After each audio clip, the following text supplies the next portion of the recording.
आज इस सेशन में हम लोग बिहार पुलिस 19,838 पोस्ट के लिए ज्ञान बिंदु जीएस एकेडमी का फुल लेंथ टेस्ट नंबर 1 को डिस्कस करेंगे।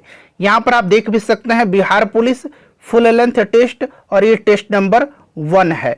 चलिए स्टार्ट करते हैं फ्रेंड्स। एक बार सभी लोग प्लीज पहले सेशन को लाइक कर दीजिए और जब इसको कंप्लीट देख लीजिएगा, पूरा देख लीजिएगा, तो इसे कम से कम एक ग्रुप में जरूर शेयर कर दीजिएगा। फ्रेंड्स, अगर आप चैनल पर पहली बार विजिट कर रहे हैं तो चैनल को सब्सक्राइब कर लीजिए और जो बगल में बेल आइकन है, घंटी का निशान है, उसको भी जरूर दबा लीजिए ताकि जब भी बिहार पुलिस 2025 से रिलेटेड कोई भी इंपॉर्टेंट वीडियो अपलोड किया जाए तो उसका नोटिफिकेशन सबसे पहले आपके पास पहुंच जाए। तो चलिए सेशन स्टार्ट करते हैं। तो जैसे मैंने आपको बताया है कि हम लोग ज्ञान बिंदु जीएस एकेडमी का Bihar police full length test number 1 को डिस्कस करेंगे। थोड़ा सा मैं जूम कर देता हूं ताकि प्रश्न आपको और स्पष्ट रूप से दिखाई दे। देखिए, पहला प्रश्न पढ़ेंगे कि निम्नलिखित में से कौन से निकाय संसद के अंगों में शामिल है। और देखिए, इसको एक एग्जाम के तौर पर लगाइए। ऐसा समझिए कि आप एग्जामिनेशन हॉल में बैठे हुए हैं फ्रेंड्स और बिहार पुलिस 2025 की परीक्षा दे रहे हैं और आप सभी लोग ईमानदारी पूर्वक सेशन के एंड में अपना अपना स्कोर जरूर कमेंट करके बताइएगा। अब यहाँ पर देखिए, निम्नलिखित में से कौन से निकाय संसद के अंगों में शामिल है। तो देखिए, संविधान में जो अनुच्छेद 79 है, आपको याद होगा अनुच्छेद 79 में कहा गया है कि संघ के लिए एक संसद होगी जिसमें राष्ट्रपति और 2 सदन क्रमशः कौन, एक राज्यसभा और एक लोकसभा होगा। तो यहाँ पर आप देख सकते हैं कि संसद के अंगों में शामिल है तो एक तो राष्ट्रपति हो गया, एक राज्यसभा होगा और एक लोकसभा हो जाएगा। यानी कि ऑप्शन नंबर यहाँ पर कौन सा राइट आंसर हो जाएगा। तो यहाँ पर देख सकते हैं पहला, दूसरा और तीसरा, ऑप्शन बी यहाँ पर करेक्ट आंसर हो जाएगा। ठीक है, संविधान में अनुच्छेद 79 जो है इसके तहत संसद का गठन किया जाता है। ठीक है, और ये जो अनुच्छेद 79 है ना, ये भारतीय संविधान के भाग 5 के अंतर्गत आता है। तो मैं सब कुछ यहाँ पर आपको डिटेल में बताते चलूंगा। ठीक है, चलिए उसके बाद देखिएगा कि निम्नलिखित कथनों में से असत्य कथन का चयन करना है। प्रश्न को जब भी पढ़िएगा आप ध्यान पूर्वक पढ़िएगा। यहाँ पर पूछा गया है असत्य कथन कौन सा है। तो यहाँ पर देख सकते हैं कि राज्यसभा एक अस्थायी सदन है, बिल्कुल ये सत्य है। प्रधानमंत्री संसद के किसी भी सदन का सदस्य हो सकता है, बिल्कुल, चाहे वह लोकसभा हो या राज्यसभा, किसी भी सदन का सदस्य वो हो सकता है। ठीक है, राष्ट्रपति संसद का अभिन्न अंग होता है, अभी हमने पढ़ा भी है पहले नंबर क्वेश्चन में, ये भी सही है। देखिए, राज्यपाल राज्य विधानमंडल का अंग नहीं होता है, ये गलत दिया गया है। तो यही पूछा गया कौन सा असत्य कथन है, तो ऑप्शन ए यहाँ पर राइट आंसर हो जाएगा। ठीक है, और देखिए 2010 से लेकर के 2024 तक में जितने भी बिहार पुलिस में जो है हिस्ट्री के यानी कि इतिहास के प्रश्न पूछे गए हैं, कल मैंने उसको कवर कराया हुआ है। 1.5 घंटा का मैराथन सेशन है, उसको जाकर के देख लीजिएगा। ठीक है, और पूरा बिहार पुलिस का प्रीवियस ईयर मैंने आपको कवर करा दिया है, तो सब कुछ चैनल पर आपको मिल जाएगा, आप जाकर के देख सकते हैं। चलिए तीसरा प्रश्न है कि भोपाल गैस त्रासदी निम्नलिखित में से किस गैस के फैलाव के कारण हुई थी। अच्छा, ये जो भोपाल गैस त्रासदी जो है ना, ये 1984 की घटना है। अगर सन पूछेगा तो याद रखना है 1984 की घटना है। और इस त्रासदी में यूनियन कार्बाइड कीटनाशक संयंत्र से मिथाइल आइसोसाइनाइड गैस लीक हुई थी। तो यहाँ पर देख सकते हैं मिथाइल आइसोसाइनाइड। अच्छा, एक चेरनोबिल परमाणु आपदा है। चेरनोबिल यहाँ मैं लिख देता हूँ। एक ये भी पूछा जाता है कि चेरनोबिल परमाणु आपदा ये किस वर्ष घटित हुआ था। तो फ्रेंड्स, ये घटना हुई थी 1986 में। कहाँ पर हुई थी फ्रेंड्स, तो यूक्रेन में हुआ था। ठीक है, यूक्रेन की राजधानी कहाँ पर है, तो यूक्रेन की राजधानी कीव है। ये भी आप साथ साथ ध्यान रखिएगा। भोपाल गैस त्रासदी 1984 में और चेरनोबिल परमाणु संयंत्र दुर्घटना जो हुआ था ये 1986 में हुआ था, यूक्रेन में। चलिए उसके बाद देखिएगा कि निम्नलिखित संस्थाओं में महिलाओं के लिए आरक्षण का प्रावधान किया गया है। बताइए राइट आंसर क्या हो जाएगा। तो फ्रेंड्स, ये किया गया है पंचायती राज में और नगर पालिका में। ठीक है ना, तो यहाँ पर 3 और 4 राइट आंसर हो जाएगा, ऑप्शन नंबर बी। ठीक है ना, ऑप्शन नंबर यहाँ पर बी करेक्ट आंसर हो जाएगा। और देखिए 2006 में, ध्यान रखिएगा, वर्ष 2006 में जो है पंचायत राज संस्थाओं में महिलाओं के लिए 50% सीट जो है आरक्षित करने वाला अपना पहला राज्य बना था बिहार। तो ये भी आप ध्यान रखिएगा, कब, तो 2006 में पंचायती राज में 50% जो है सीटें महिलाओं के लिए आरक्षित करने वाला पहला राज्य कौन बना था, तो अपना राज्य बिहार बना था। तो ये सब आप ध्यान रखिएगा। ठीक है, चलिए सेशन पसंद आ रहा है तो लाइक कर दीजिए, सब कुछ मैं आपको डिटेल में बताते चलूंगा। देखिए भारत के विभिन्न धार्मिक समुदायों के लोग निवास करते हैं भारत में, ये आप जानते हैं, ठीक है ना। हमारा जो देश है ये धर्मनिरपेक्ष है। उनके जनसंख्या अनुपात का सही क्रम कौन सा है, तो सबसे ज्यादा जो है हिंदू हैं, मुस्लिम हैं, उसके बाद अगर हम बात करते हैं तो उसके बाद आपको ईसाई, फिर सिख, फिर बौद्ध और फिर जैन। तो ऑप्शन सी वाला क्रम बिल्कुल करेक्ट है 2011 की जनगणना के अकॉर्डिंग। क्लियर, चलिए उसके बाद देखिएगा कि अपराधों के लिए दोष सिद्धि के संबंध में संरक्षण का अधिकार हमें किस अनुच्छेद के अंतर्गत प्राप्त हुआ है, चलिए बताइएगा। तो फ्रेंड्स ये किस अनुच्छेद के अंतर्गत प्राप्त हुआ है, तो अनुच्छेद 20 है। अनुच्छेद 20 जो है भारत के संविधान का अनुच्छेद 20, इसमें अपराधों के लिए दोष सिद्धि के संबंध में संरक्षण का प्रावधान है। ठीक है फ्रेंड्स, इसको आप जरूर ध्यान रखिएगा। अच्छा, अनुच्छेद 21 में क्या है, तो अनुच्छेद 21 भारतीय संविधान में जो है यह जीवन और व्यक्तिगत स्वतंत्रता के अधिकार की रक्षा करता है। तो अनुच्छेद 21 भी इंपॉर्टेंट है और अनुच्छेद 20 तो आपको प्रश्न में मिल ही गया। ठीक है, चलिए फ्रेंड्स उसके बाद देखिएगा कि धर्मनिरपेक्षता यानी कि पंथ निरपेक्षता का भारतीय संदर्भ कौन सा है। तो देखिए आपने पढ़ा होगा जो संविधान का 42वां संविधान संशोधन हुआ था 1976 में, ठीक है ना। इसके तहत संविधान में जो है पंथ निरपेक्ष यानी कि सेकुलर, उसके बाद समाजवादी और अखंडता शब्द जोड़े गए थे। पंथ निरपेक्ष, समाजवादी और अखंडता शब्द जोड़े गए थे। यानी कि जो पंथ निरपेक्षता है इसका भारत में संदर्भ क्या है, तो राज्य का धर्म से कोई लेना देना नहीं है। ठीक है, ध्यान रखिएगा। चलिए उसके बाद देखिएगा कि निम्नलिखित में से कौन सा कथन असत्य है। अब देखिए यहाँ पर गलत कथन, ज्यादातर इस सेट में आपको असत्य कथन ही पूछा गया है, इसलिए प्रश्न को ध्यान से पढ़ना है आपको। देखिए 1960 में बंबई से अलग होकर के महाराष्ट्र और गुजरात बनाए गए थे, ये कथन आपका सत्य दिया गया और ध्यान रखना प्रश्न में असत्य पूछा गया है। उसके बाद देखिए अगला जो आपका स्टेटमेंट दिया गया, ऑप्शन दिया गया मणिपुर से अलग करके 1972 में मेघालय राज्य बना था, ये गलत है। मणिपुर से अलग नहीं हुआ था, ये असम से अलग होकर के 1972 में मेघालय राज्य बना था। नागालैंड राज्य का गठन 1963 में हुआ था। मिजोरम और अरुणाचल प्रदेश 1987 में वजूद में आए थे। तो गलत कथन है ऑप्शन नंबर बी। ठीक है, चलिए उसके बाद देखिए शाह जांच आयोग गठित किया गया था। शाह जांच आयोग इसका गठन किया गया था 1977 में। ध्यान रखना कब किया गया था, 1977 में इसका गठन हुआ था और भारत सरकार द्वारा जनता पार्टी की उस समय सरकार थी, भारत सरकार के द्वारा जनता पार्टी के सरकार के अधीनस्थ स्थापित किया गया था और इसका उद्देश्य आपातकाल के दौरान हुए अत्याचारों, मानव अधिकार उल्लंघनों और अन्य अनियमितताओं का जांच करना था। तो यहाँ पर आप देख सकते हैं आपातकाल के दौरान की गतिविधियों की जांच के लिए। ठीक है, चलिए उसके बाद देखिएगा अगला प्रश्न क्या है फ्रेंड्स।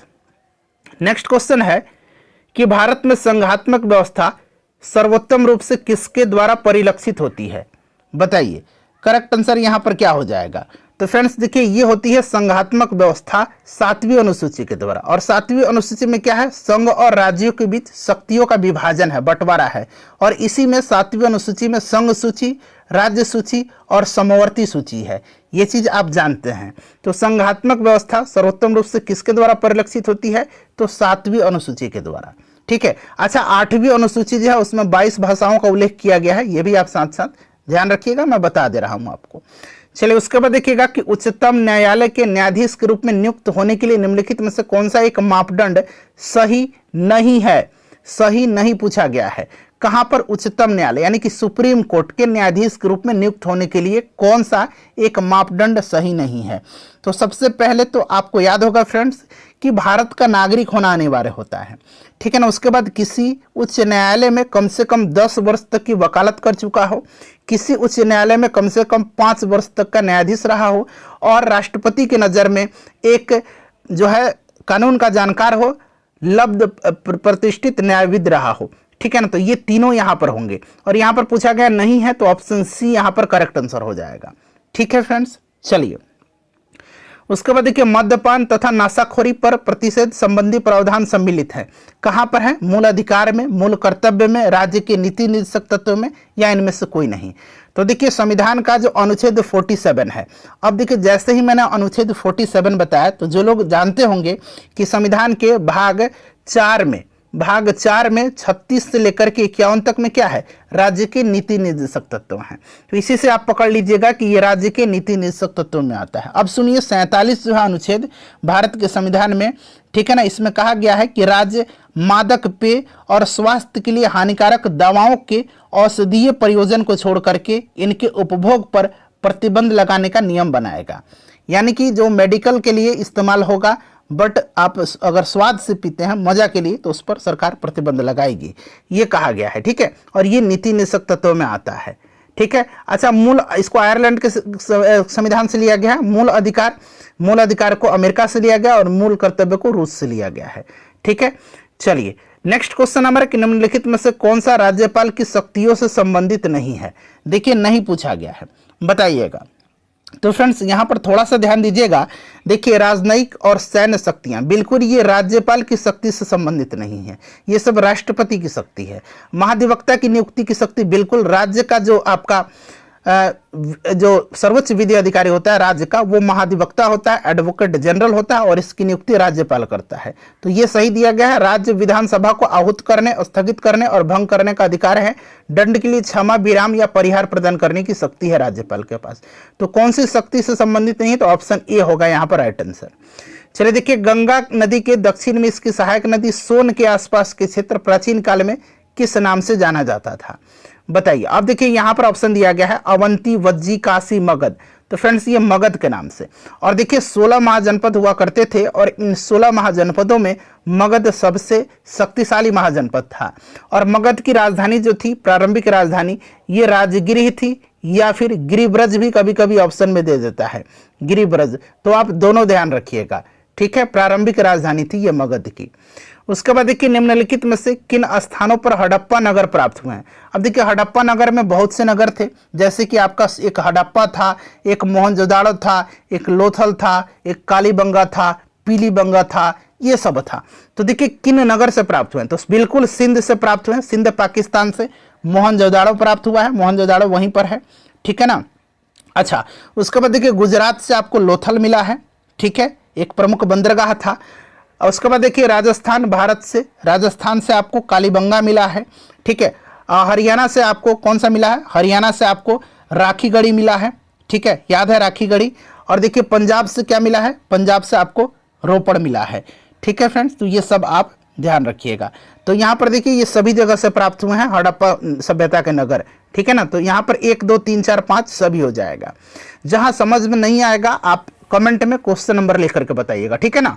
देखिए निम्नलिखित में से मुगल बादशाहों में से किसने अपनी आत्मकथा फारसी भाषा में लिखी है। अब थोड़ा सा ध्यान फरमाइएगा, फारसी भाषा में लिखी है।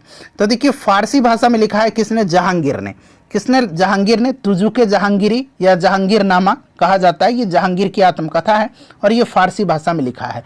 अच्छा, बाबर की भी एक आत्मकथा है, बाबरनामा। ठीक है ना, बाबरनामा। अब आप लोग कहेंगे, बहुत लोग गलती से बाबरनामा मतलब बाबर पर लगा देंगे। बाबर की आत्मकथा बाबरनामा है और ये तुर्की भाषा में लिखी गई है, तुर्की भाषा में। और बट फारसी भाषा में पूछा गया है तो जहांगीर का कौन, तुजुके जहांगीरी।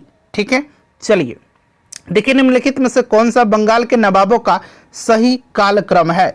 बंगाल के नवाबों का सही कालक्रम है। ठीक है, बताइए फ्रेंड्स यहाँ पर राइट आंसर क्या हो जाएगा। सब लोग इसका आंसर कमेंट करिएगा, फटाफट आंसर कमेंट करिए।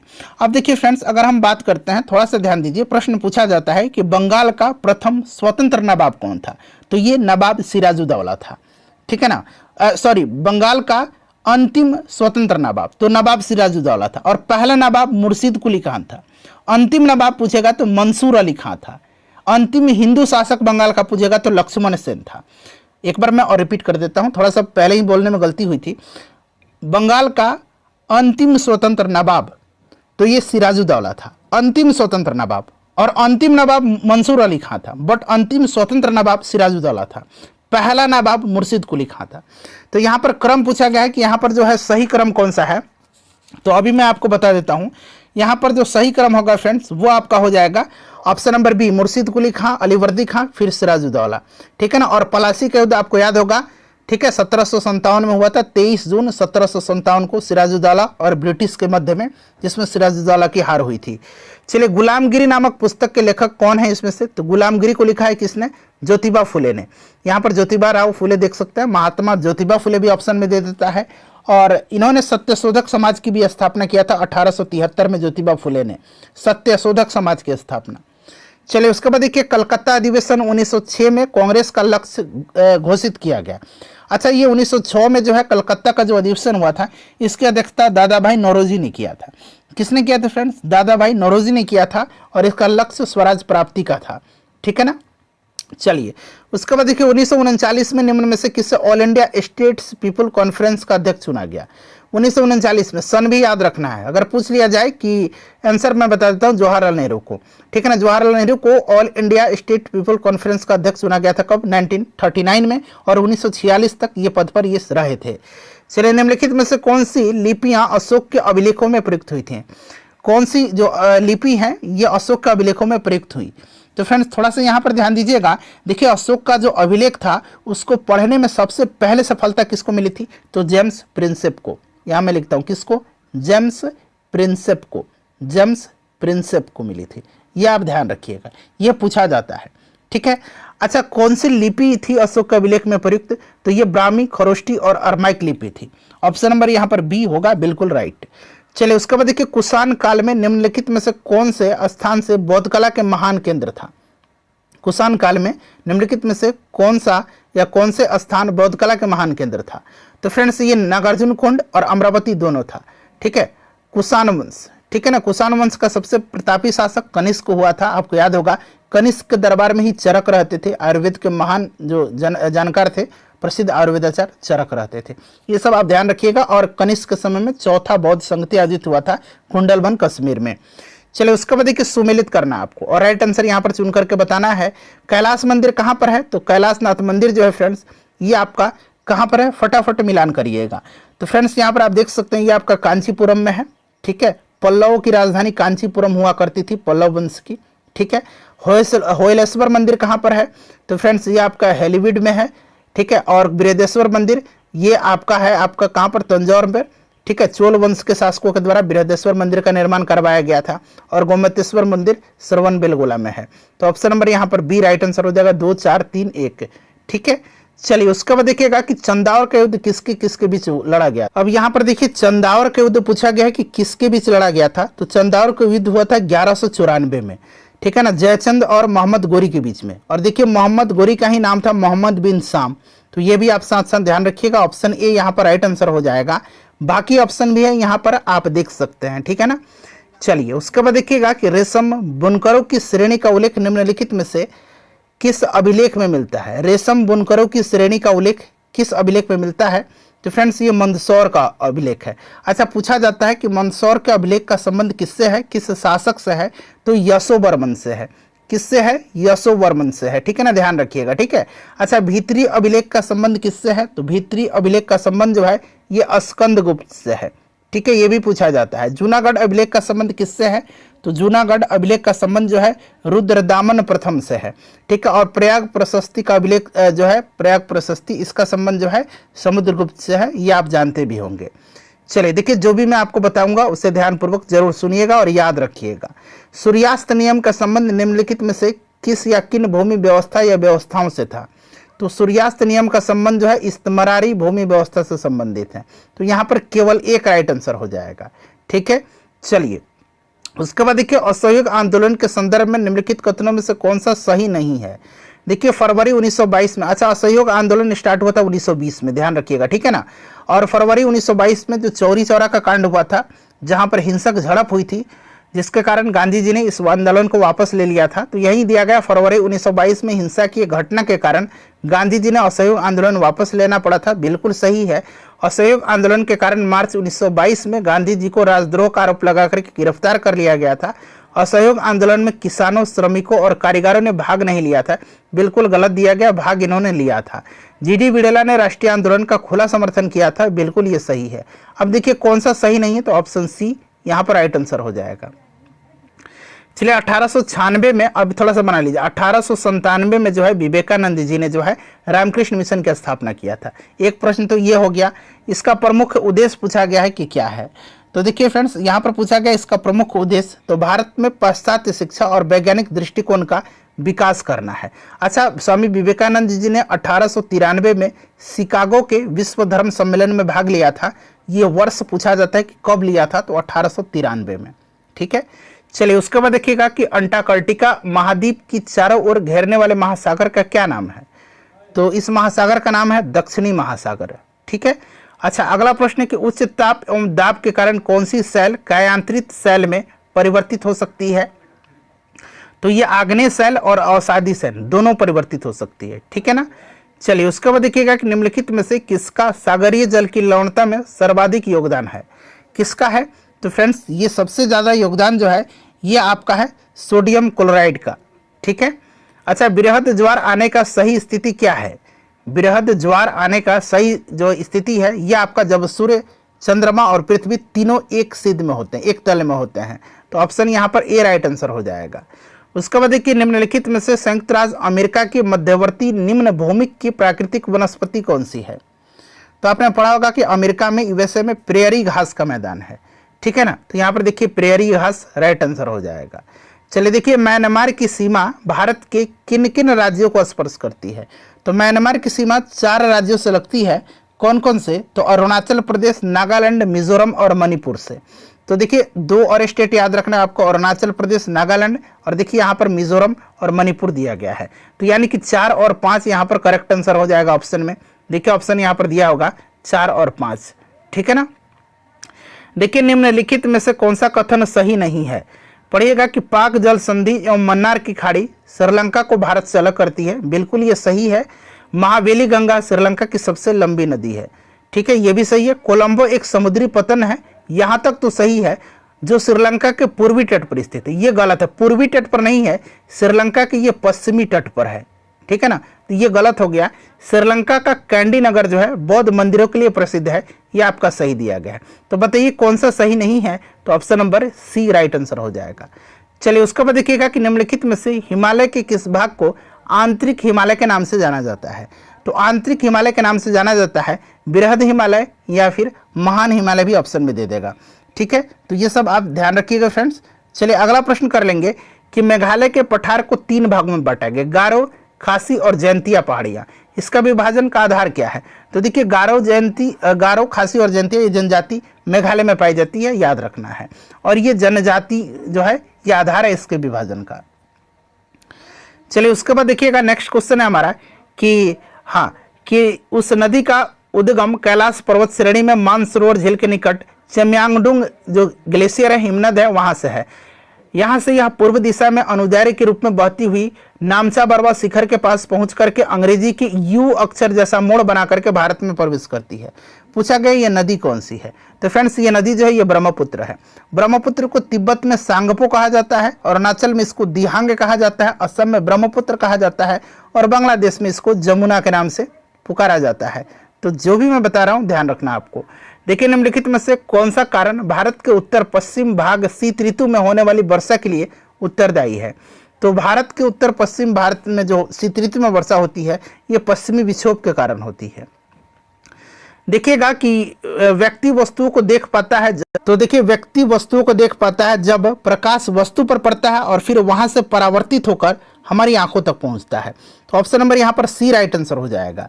और आंख पर जो प्रतिबिंब बनता है ये रेटिना पर बनता है। रेटिना पर प्रतिबिंब कैसा बनता है? रेटिना पर, यहाँ मैं लिखता हूँ, रेटिना पर जो प्रतिबिंब बनता है वो आपका वास्तविक उल्टा और छोटा बनता है। ठीक है। अच्छा, मानव नेत्र में जो दान दिया जाता है, नेत्रदान किया जाता है, उसमें आंख का कौन सा भाग दान किया जाता है? तो उसमें कॉर्निया को डोनेट किया जाता है। ये भी आप ध्यान रखिएगा। चलिए उसके बाद देखिएगा अंतः श्वसित वायु और उच्छ्वासित वायु। अंतः श्वसित यानी कि जो हम लेते हैं और जो वायु छोड़ देते हैं उसको उच्छ्वासित वायु कहा जाता है। ऑक्सीजन का प्रतिशत कितना होता है?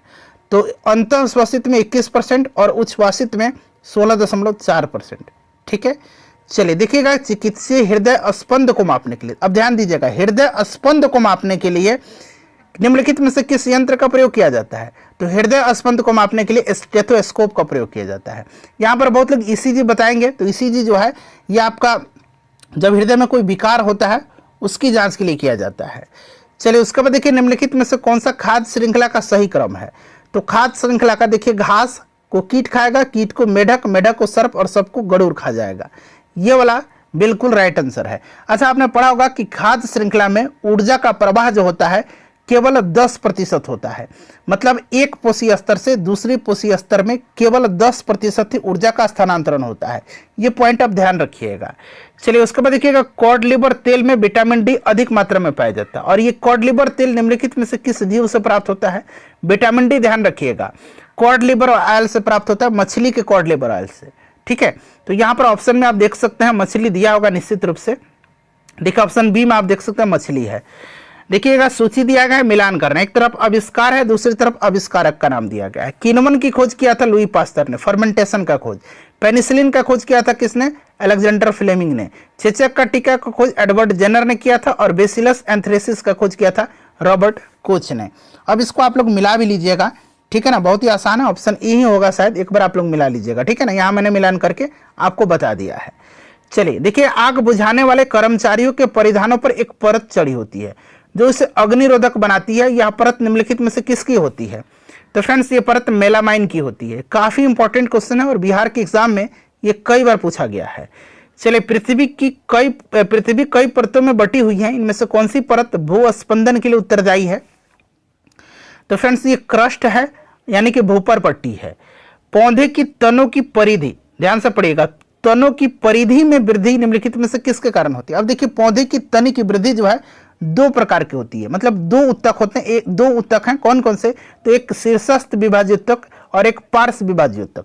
अब यहाँ पर देखिएगा तनों की परिधि में वृद्धि, तो तनों की परिधि में वृद्धि होगा ये पार्श्व विभाज्य उत्तक, यानी कि लेटरल मेरिस्टेम के कारण। ठीक है, अच्छा अगर पूछा जाएगा कि पौधे के तने के शीर्ष भाग में जो वृद्धि होती है, यानी कि पौधे की तने की लंबाई में वृद्धि के लिए जिम्मेदार होता है, पौधे की तने की लंबाई की वृद्धि के लिए, तो लंबाई में वृद्धि के लिए होगा ये आपका एपिकल मेरिस्टेम, यानी कि शीर्षस्थ विभाज्य उत्तक। और तने की परिधि, यानी कि तने की जो परिधि जो है चारों तरफ मोटाई जो होता है तना का, उसके लिए पार्श्व विभाज्य उत्तक। दोनों मैंने बता दिया, ध्यान रखिएगा। निम्नलिखित में से कौन सा युग्म रबी और खरीफ फसल का सही युग्म नहीं है? नहीं पूछा गया है। तो देखिए इसमें से सही युग्म जो नहीं होगा वो आपका ऑप्शन नंबर बी हो जाएगा। बाकी यहां पर देखिए बाकी सही दिया गया, रबी और खरीफ, रबी खरीफ, रबी खरीफ। ठीक है, जल की कठोरता के लिए निम्नलिखित में से कौन सा तत्व उत्तरदायी है? तो जल की कठोरता के लिए कौन सा उत्तरदायी है फ्रेंड्स? तो यहां पर आप देख सकते हैं कैल्शियम और मैग्नीशियम करेक्ट आंसर हो जाएगा। ठीक है, चलिए उसके बाद देखिएगा कि निम्नलिखित में से कौन सा आहार नल का सबसे लंबा भाग है? तो आहार नल का सबसे लंबा भाग छोटी आंत का है, क्षुद्रांत का है। ठीक है, हाइड्रोजन बम जो है पूछा गया है किस सिद्धांत पर आधारित है? Hydrogen bomb. तो फ्रेंड्स ध्यान रखना आपको, हाइड्रोजन बम जो है ना ये किस सिद्धांत पर आधारित है? तो हाइड्रोजन बम जो है ये अनियंत्रित संलयन अभिक्रिया पर है और परमाणु बम विखंडन अभिक्रिया पर आधारित है। कैल्शियम तथा मैग्नीशियम के निम्नलिखित में से कैल्शियम तथा मैग्नीशियम निम्नलिखित में से किस ब्लॉक के तत्व हैं? तो कैल्शियम और मैग्नीशियम, ठीक है ना, ये किस ब्लॉक के तत्व हैं? तो फ्रेंड्स ये एस ब्लॉक के तत्व हैं। चलिए उसके बाद पूछा गया कि निम्नलिखित में से कौन सी अभिक्रिया है जिसमें ऑक्सीकरण और अपचयन दोनों साथ साथ होता है? तो फ्रेंड्स ये कौन सा अभिक्रिया है? तो ये रेडॉक्स अभिक्रिया होता है। रेडॉक्स अभिक्रिया वे अभिक्रिया है जिनमें एक ही समय में ऑक्सीकरण और अपचयन दोनों होता है। जैसे कि हाइड्रोजन और फ्लोरीन के बीच में अभिक्रिया, इस अभिक्रिया में क्या होता है? हाइड्रोजन का ऑक्सीकरण होता है और फ्लोरीन का अपचयन होता है। जैसे कि जिंक और कॉपर सल्फेट के बीच अभिक्रिया, इस अभिक्रिया में जिंक का ऑक्सीकरण होता है जबकि कॉपर का अपचयन होता है। लोहा और ऑक्सीजन की अभिक्रिया, इस अभिक्रिया में लोहा का ऑक्सीकरण होता है जबकि ऑक्सीजन का अपचयन होता है। तो ये मैंने कुछ आपको एग्जाम्पल बता दिए, ठीक है, ये भी आप ध्यान रखिएगा। चलिए तो रेडॉक्स हो जाएगा। मनुष्य के शरीर में पाए जाने वाले निम्नलिखित तत्वों का आरोही क्रम में व्यवस्थित करना है। आरोही क्रम यानी कि बढ़ते हुए क्रम में। ठीक है, तो यहां पर जो करेक्ट आंसर हो जाएगा वो आपका कौन सा हो जाएगा फ्रेंड्स? फटाफट बता दीजिए। ऑप्शन डी हो जाएगा, मैग्नीशियम, फिर सोडियम, फिर कैल्शियम, फिर नाइट्रोजन, फिर कार्बन। चलिए देखिएगा यहाँ पर निम्न युग्मों पर विचार करें और ऊपर युग्मों में से कौन सा सुमेलित नहीं है। देखिए फिर से नहीं पूछा गया है। अब देखिए यहाँ पर अनैच्छिक पेशी और ऐच्छिक पेशी दिया गया। अनैच्छिक का मतलब होता है जो हमारी इच्छा के विपरीत हो, और ऐच्छिक मतलब होता है जो हमारी इच्छा के अनुसार हो। जैसे कि छींक आना क्या है? एक अनैच्छिक है, ठीक है ना। देखिए कंकाल पेशी क्या होगा? जैसे हमारा हाथ है, पैर है, जो हड्डी है हमारा, इसको हम अपनी इच्छा के अनुसार घुमा फिरा सकते हैं, तो एक तरह का ये ऐच्छिक पेशी है। तो जो कि अनैच्छिक दिया गया गलत है।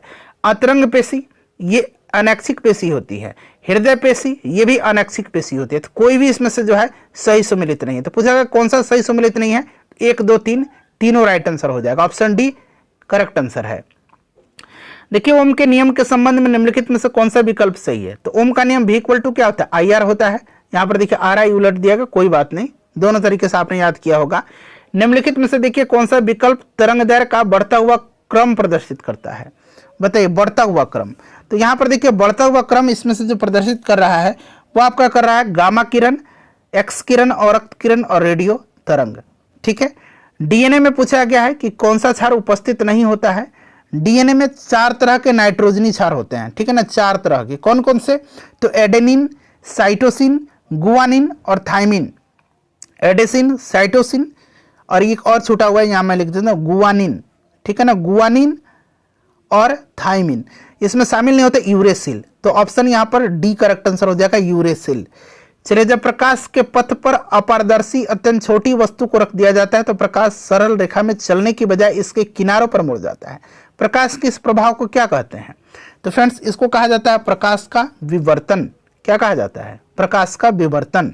अच्छा, प्रकाश के क्वांटम सिद्धांत के अनुसार प्रकाश की प्रकृति कैसी होती है? तो प्रकाश की कण और तरंग दोनों के समान होती है। तो यहाँ पर ऑप्शन डी हो जाएगा, ठीक है ना, कण और तरंग दोनों के समान। तो ऑप्शन में तो ऐसा कुछ न दिया गया है। केन बेतवा नदी जोड़ परियोजना के शिलान्यास समारोह के दौरान किस पूर्व प्रधानमंत्री की 100वीं जयंती मनाई गई? तो ये अटल बिहारी वाजपेयी जी की।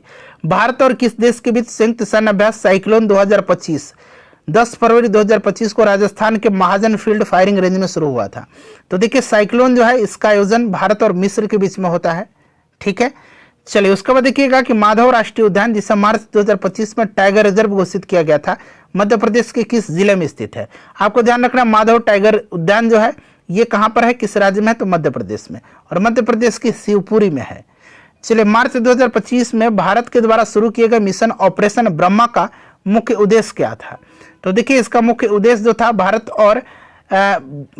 में जो है भूकंप जो आया था म्यांमार में, उसमें जो सहायता राशि पहुंचाया था, सहायता जो सामग्री था पहुंचाया था। तो भूकंप के बाद म्यांमार को राहत सहायता पहुंचाना, ठीक है। चलिए फ्रेंड्स, उसके बाद देखिएगा कि अप्रैल 2025 में संसद के बजट सत्र के दौरान मध्यरात्रि में गर्मा गर्म बहस के बाद कौन सा प्रमुख विधेयक पारित हुआ था? तो ये आपको बखूबी याद होगा, काफी न्यूज में रहा था, ये वक्फ संशोधन विधेयक था, ठीक है ना, ऑप्शन बी। उसके बाद देखिए गीता और नाट्य शास्त्र, मोस्ट वीवीआई क्वेश्चन है, इसको ध्यान रखिएगा। देखिएगा, यूनेस्को की memory of the world register में शामिल किया गया है किसको? गीता और नाट्य शास्त्र को, ठीक है। तो याद रखना आपको, ठीक है, किस तारीख को शामिल किया ये उतना इंपॉर्टेंट नहीं, बट यूनेस्को की memory of the world register में किसको शामिल किया गया? गीता को और नाट्य शास्त्र को। भरत मुनि का नाट्य शास्त्र है, ठीक है ना। किस तारीख को? तो तारीख भी आप जान लीजिए, यहाँ पर तारीख दे रखा है 17 अप्रैल 2025 को, ठीक है। चलिए, उसके बाद हम लोग नेक्स्ट क्वेश्चन कर लेंगे कि कैलाश मानसरोवर यात्रा 30 जून 2025 से फिर से शुरू हो रही है। तीर्थ यात्रा चीन में प्रवेश करने के लिए किस दर्रे का उपयोग किया जाएगा? कौन सा जो दर्रा है उसका उपयोग किया जाएगा? तो फ्रेंड्स, ये लिपुलेख दर्रा है। लिपुलेख दर्रा कहाँ पर है फ्रेंड्स? तो फ्रेंड्स, ये लिपुलेख जो है ये उत्तराखंड में पड़ता है, ठीक है। रोहतांग दर्रा हिमाचल प्रदेश में है, नाथुला दर्रा सिक्किम में है, ठीक है ना, और जेलचपला दर्रा भी सिक्किम में है, ये भी ध्यान रखना आपको। देखिए, भारत के मुख्य आर्थिक सलाहकार कौन है जिनका कार्यकाल मार्च 2027 तक बढ़ा दिया गया है? तो ये वी अनंथा नागेश्वरन है। बजट 2025 के अनुसार अगले 5 वर्षों में सरकारी स्कूलों में कितने अटल टिंकरिंग लैब जो है स्थापित करने की योजना है? अटल टिंकरिंग लैब, तो ये 50,000 लैब। चलिए, उसके बाद देखिएगा 1 फरवरी 2025 को मुंबई में आयोजित बोर्ड के वार्षिक समारोह में बीसीसीआई के लाइफ टाइम अचीवमेंट अवार्ड से किसे सम्मानित किया गया? तो फ्रेंड्स, ये सचिन तेंदुलकर को। 22 जनवरी 2025 को किस सरकारी योजना की 10वीं वर्षगांठ मनाई गई? तो 10वीं वर्षगांठ बताई गई बेटी बचाओ बेटी पढ़ाओ का। ये 22 जनवरी 2015 को स्टार्ट हुआ था, बेटी बचाओ बेटी पढ़ाओ योजना, ठीक है, इसको आप ध्यान रखिएगा। चलिए, उसके बाद देखिएगा कि 4 अप्रैल 2025 को 6ठा बिमस्टेक शिखर सम्मेलन का आयोजन कहाँ किया जा रहा है? काफी इंपॉर्टेंट है ये प्रश्न, वीवीआई है, ठीक है ना, ये थाईलैंड के बैंकॉक में किया जा रहा है, ठीक है ना।